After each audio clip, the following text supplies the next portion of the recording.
Welcome to the show, everybody. Joseph Robert, the fantasy football counselor. In this episode, I'm talking about 5 running backs I absolutely love for fantasy football 2020. Not named CMC, Saquon Barkley, Derrick Henry, or Zeke. 5 other running backs that I love for fantasy football 20, aside from the completely obvious ones. Big episode. Let's get to it.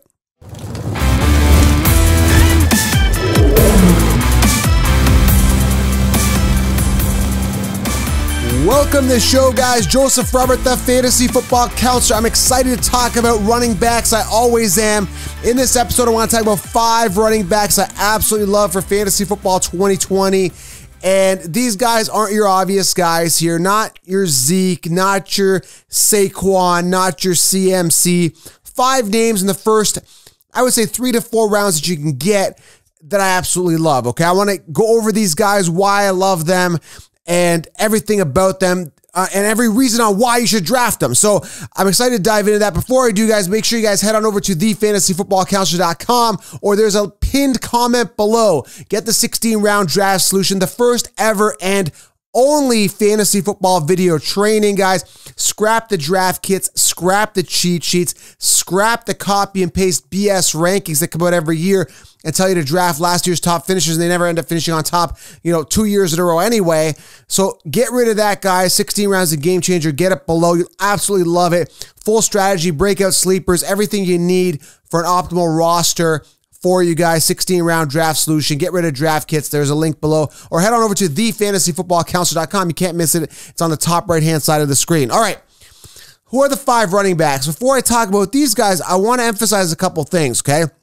There's only a handful of running backs this year that are in the minimal committee. And I already told you we're not talking about CMC, Barkley, Henry, Zeke, or Saquon, okay? Those guys are in minimal committees. They're going to eat, right? And those guys are coming off in the first 5 picks. And you guys will say Dalvin Cook and Nick Chubb. Those guys are not going to finish in the top 10. I almost guarantee it. If they do, good on them.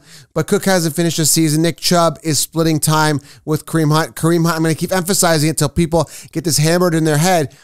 Kareem Hunt outscored Nick Chubb 6 out of the 8 games last season in PPR. So Kareem Hunt greater than Nick Chubb. So the idea of drafting Nick Chubb in the first round is crazy, and the fact that everyone's telling you that is crazy. Now, before I get into the top 5 backs, I can give you all this backstory so you guys are aware and you guys know what's up. Last year, everybody said Bell end of first round. Everybody said Damian Williams early second. I said, no, stay away from these guys. I've got a really good radar in regards to figuring out who to stay away from, okay? Because you do not want to draft players that are due for a decline. You do not want to draft players that are going to be set to have a bust type season. So when I look at these guys, I look at guys that are in good situations to succeed and that are going to get the volume, and there's no committee behind them. There's only a handful of those guys. Now, there's a couple rookies that could emerge. That's aside from the fact Cam Akers, DeAndre Swift. I heard Swift's going to be in a committee with Kerryon and all the other guys, Scarborough, all those guys. But, those guys, high ceiling. You don't have to invest a second, third round pick, maybe even a 4th round pick. They may fall to you. Akers may fall. It comes off early. But the guys here I'm talking about, the 5 guys I absolutely love here, are almost guaranteed volume, except for the last guy. We'll get into that. So the first guy I want to talk about here, 5 guys I absolutely love, 5 running backs I love in the early rounds. First guy is Todd Gurley. Love him. Now, this guy came on last season. The Rams were clearly trying to preserve him. He still had 12 touchdowns on the ground, under 1,000 rushing yards.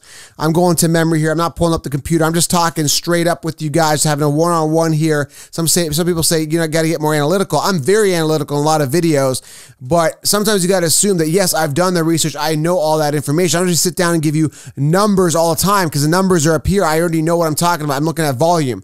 So with Devontae Freeman being gone, Gurley's going to get a ton of volume, a ton of upside, and he's going to get the work, especially the goal line work. So I absolutely love Gurley, and this is a guy you can get in the second round, okay? You're getting him early second. And then there's a decision you got to make because I'm doing a lot of mock drafts on Yahoo and other sites, and I'm seeing Jonathan Taylor come off in the second round. People want that, and I love Taylor, and I love the upside. Don't get me wrong. But I could probably get Taylor in the 3rd if I can, okay? If you can't, then it happens. So let me get this straight with you guys. So if you're drafting late first round, you can go Jacobs and then Gurley and then come back around. Taylor may not be there. Now, Taylor may be there if you draft earlier, or mid rounds, right? He may be there coming back in the third, but he's coming off early third, late third, second. It's very volatile. So the point I'm trying to make is Gurley's a safe round 2 guy. Okay. Second guy I love is Josh Jacobs. Now, going back, this guy, you can get him at the end of the first round. So you could go Jacobs, you could go Gurley. But again, if you don't get Taylor here instead of Gurley, you might lose Taylor coming back. This is the draft order I want to emphasize with you guys, okay? With these guys, but I love them. So I love Josh Jacobs. He's the second guy I love. And again, no particular order, because I would probably take Jacobs before I would take Todd Gurley. Why do I love both these guys? Is because there's no committee there. These guys are set to have the workload. These guys can catch the ball. These guys are set to catch the ball in the backfield, get a lot of volume, and you're looking at a floor of 250 attempts. And that's what I love to see. I love to see volume. I love to see teams believing in their running backs. I love to see the security of getting those running backs that have minimal committees. Now, I just did a mock draft. Go check the last video here on YouTube. I did a mock draft where I took 4 running backs in the first 4 rounds. And you can see after those first 4 rounds, there's no running backs to choose from. You're choosing from scraps. You're choosing from Phillip Lindsay's and Kerryon Johnson's and maybe even Mark Ingram's of the world, okay? You're choosing guys that could potentially be in a committee or have their job stolen by other studs like J.K. Dobbins in Baltimore, or if you're getting Kerryon, DeAndre Swift in Detroit. You don't want that. You don't want to put yourself in that situation. Now, again, I would love Cam Akers in the 3rd or 4th round as a guy with upside that could potentially steal the job from Darrell Henderson, okay? So, Josh Jacobs, Todd Gurley, 2 guys I absolutely love. Make sure you target them. The 3rd guy here, Leonard Fournette. Now, boomer bust, do or die type season for Leonard Fournette. We know the Jacksonville Jaguars don't want him. We know that he wants to get paid big, and we know that another team has to be attracted to get him, okay? So, no team picked him up during free agency. I know the Jacksonville Jaguars don't want him. They didn't pay. They're not going to, sign him on again in the future. So when you look at him, man, you got to look at a guy who's hungry, a guy that seems to have come out of the craziness of the injuries and the craziness of off-field stuff. Not so much off-field stuff, but we saw a couple years ago, he had a fight by the sideline. I think he's kind of simmered down, a little more honed in and focused. We understand last year he went to some meditation thing out by himself. I don't care. Bottom line is, he's set to get volume. And if you're going robust RB strategy, he could be an awesome piece to your robust RB strategy. So there's another guy I love because he's hungry. Okay, now that's another reason why I love Derrick Henry, but we're not talking about that. I said 5 running backs I love, not Derrick Henry or Saquon, because I love those guys as well. So, okay, there's 7 for you right there. But Derrick Henry, again, another guy who's not getting paid that big contract that could definitely eat as well. Okay, I love him, but that's not what we're focusing on. So we got Jacobs, we got Gurley, okay? We got Leonard Fournette. Next guy I'm talking about here is Jonathan Taylor, and we talked about this guy.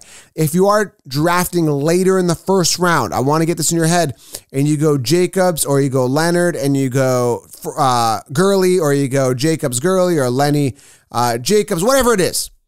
You may not get Jonathan Taylor coming back because I'm seeing him come off in the 2nd round as early as the 2nd or 3rd. Okay.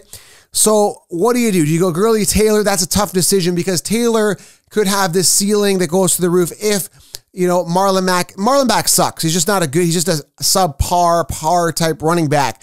So I think the Colts see that. That's why they acquired and drafted Jonathan Taylor. So Taylor's ceiling is huge. He's running behind a good O-line. Amazing. He's got Rivers there. They got Michael Pittman, and they got T.Y. Spread the field up, open things up. I really love Jonathan Taylor. The talent is there. He's a workhorse in college. We know he can handle the workload. Power vision, second to none, really, in regards to this rookie class coming in. I love Jonathan Taylor, and I'm almost tempted to do that.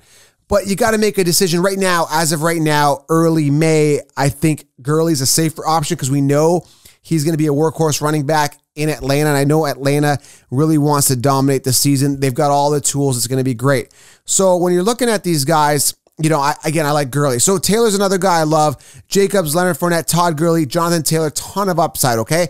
The 5th running back here, I absolutely love him. I cannot express to you how excited I am. And I think he's doing the season opener this year. The Texans are with the Chiefs. I think it's a Thursday night game if I'm not wrong. but they're doing the season opener, and I absolutely love David Johnson. That's the guy I absolutely love, and he's an absolute steal. It's absolute fantasy football robbery in fantasy football 2020 that David Johnson is actually going in the 4th round. That is insane. Why do I love him? Well, number one, he had a phenomenal 2016 season, and a lot of people coming at me saying, well, Joey's injury prone, this and that. He's not. He had the wrist injury, kind of banged him up for one season, finished 9th the season after, 9th amongst running back, not the greatest. And then last year he was benched by the coach. So he's not that bad, dudes. And he's got a chip on his shoulder. And the Texans believe in him because they pretty much gave up DeAndre Hopkins for him. Absolutely love David Johnson in the 4th round. Imagine this. You go Jacobs, you go Gurley, you imagine you get Taylor and David Johnson as your 4 running backs. Then you don't got to worry about running backs. You can stash another sleeper later on, which I talk about in the 16-round draft, which you should get below. Again, guys, super exciting that you have this arsenal of running backs that are not only primed to have a good season, but are actually going to get a ton of volume. So those are 5 running backs I love. And trust me, I love Akers. I love the upside of Clyde Edwards-Helaire. Clyde Edwards-Helaire could have the ceiling that goes to the roof. My question marks is, yes, there's a big gap between here's Helaire, here's Damian Williams. It's not even on the screen.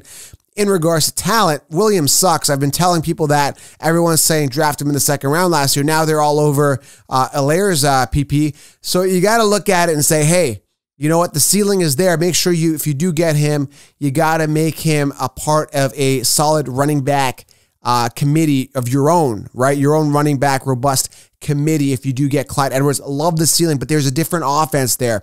Pat Mahomes wasn't really there. He wasn't starting. He wasn't in his groove when Kareem Hunt broke out. And again, they have a committee there now. There's Darwin Thompson. There's the other Williams guy, Darrell Williams, whatever the heck his name is. It doesn't matter. These guys suck. But the point I'm trying to make here is that they got to decide. The Chiefs has to decide, hey, we're going to make Clyde Edwards-Helaire the guy. And that's a decision we don't know and we don't really trust. But we know David Johnson's the guy.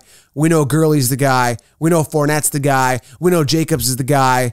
And we know Henry's the guy and Saquon. Do you get it? And these guys, if you don't secure them after the 3rd round, 4th round, it's scraps at that point. It's a crapshoot. Now, you may land a gem. There's a ton of hidden gems. I talk about this in my other shows. We're going to talk about Keyshawn Vaughn. We're going to talk about Eno Benjamin. We're going to be talking about Joshua Kelly or Zach Moss. There's a ton of these guys that could break out.